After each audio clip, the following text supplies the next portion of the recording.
Na segunda parte desta aula pública, o professor Wagner Iglesias responde a perguntas do público da Universidade Metodista em São Bernardo do Campo.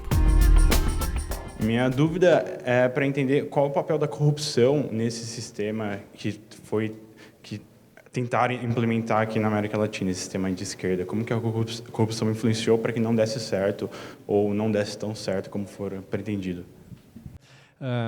Eu acho que no modelo capitalista, e esses governos de esquerda na América Latina são governos que, apesar de almejarem o socialismo em maior ou menor grau, eu não sei se é o caso do Brasil, o caso da Argentina, mas a Venezuela, a Bolívia, o Equador, mas eles ainda são todos capitalistas, estão integrados a uma economia global que é capitalista. No modelo capitalista, as relações entre o Estado e as grandes empresas são relações permanentes. Isso que a gente está vendo das grandes empreiteiras em relação ao governo brasileiro não é uma coisa diferente do que se passa na França, na Inglaterra, nos Estados Unidos, no Japão, na China, na Rússia, inclusive países que a gente nem tem como capitalistas, não é? Como, por exemplo, a China, mas as relações entre o Estado e grandes conglomerados, grandes corporações, são relações muito próximas.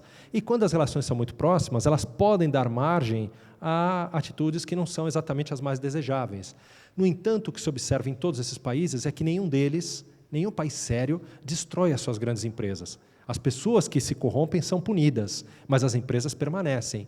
Eu não sei se é isso que vai acontecer no nosso país após o final da Operação Lava Jato. Se nós teremos grandes empreiteiras, se nós teremos algumas grandes empresas que desenvolviam tecnologia de ponta em várias áreas da construção pesada, certo? Eu não sei se nós teremos essas empresas ao final do processo. E se nós não a tivermos, provavelmente a gente vai ter dentro do Brasil esse segmento sendo ocupado por empresas estrangeiras. Nenhum país desenvolvido cede os seus mercados estratégicos para estrangeiros. É muito difícil de se ver esse tipo de coisa, certo?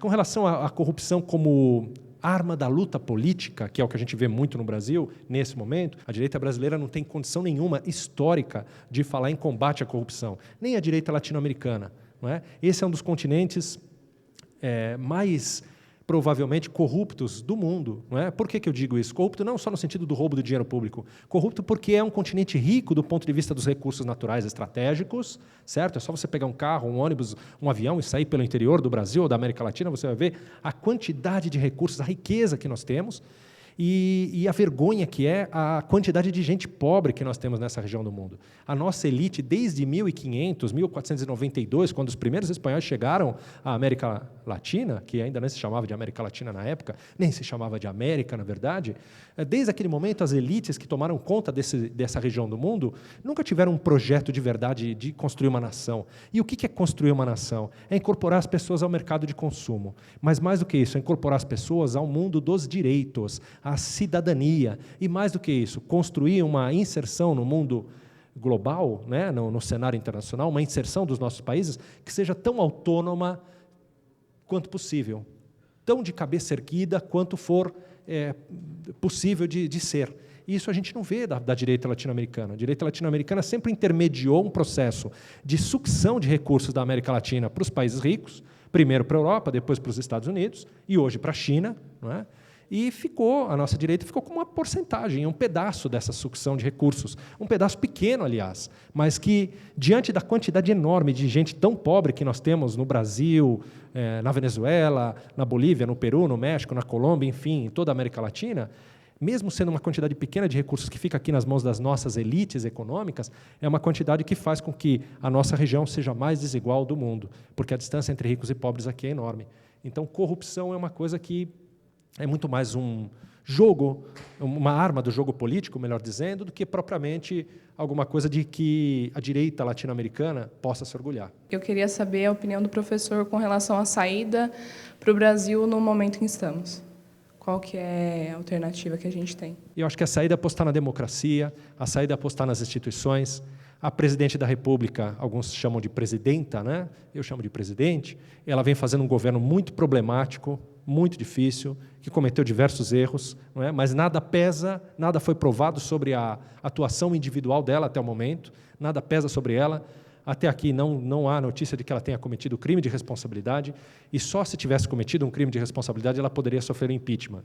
Okay? Eu acho que a saída é apostar na manutenção das instituições democráticas, no Estado democrático de direito, nas garantias constitucionais, na possibilidade de que ela possa se defender, assim como qualquer outro qualquer outro citado aí nas investigações, seja o ex-presidente Lula, seja o ex-governador Aécio Neves, seja o vice-presidente Temer, o presidente do Senado Renan, o presidente da Câmara Cunha, quem quer que seja, tem o direito de se defender e só pode ser incriminado quando se provar alguma coisa contra eles.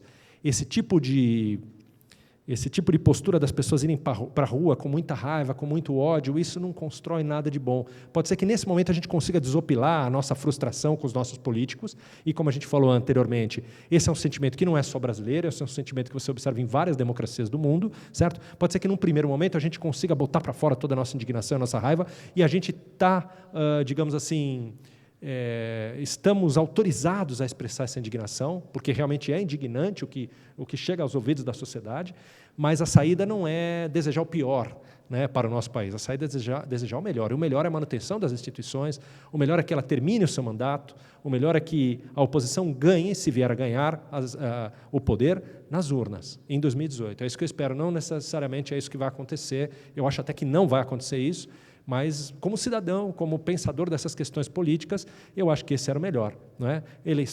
A alternância do poder é importante. A alternância do poder se faz na eleição, na urna, né? E não em conspirações de gabinete, né? Ou dentro do parlamento, ou através do editorial de um veículo de imprensa. Certo? Os veículos de imprensa, os juízes, os promotores, eles não têm a legitimidade do voto, certo? Que os nossos parlamentares e que os nossos gestores públicos eleitos têm.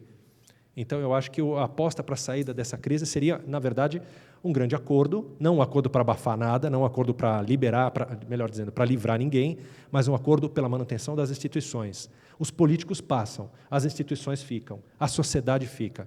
E me parece que, nesse momento, muitos políticos do nosso país não estão se lembrando desse tipo de coisa, né? Tem muita gente olhando para o seu próprio interesse pessoal nesse momento. Eu achei muito pertinente essa aula, porque é interessante você ouvir opiniões e poder formar a sua opinião através de várias outras pessoas. Eu achei muito legal trazer uma pessoa de fora, que não é da faculdade, que já não tem muita influência sobre as pessoas daqui, é uma pessoa com uma opinião diferente. Ele pode também contextualizar, através disso, o que está acontecendo no Brasil. Foi muito importante para mim a aula do professor Iglesias. Primeiro porque é um assunto pertinente, atual, e acrescentou muito ao nosso conhecimento. Creio que trouxe muito conhecimento acadêmico e é o que a gente mais precisa e almeja.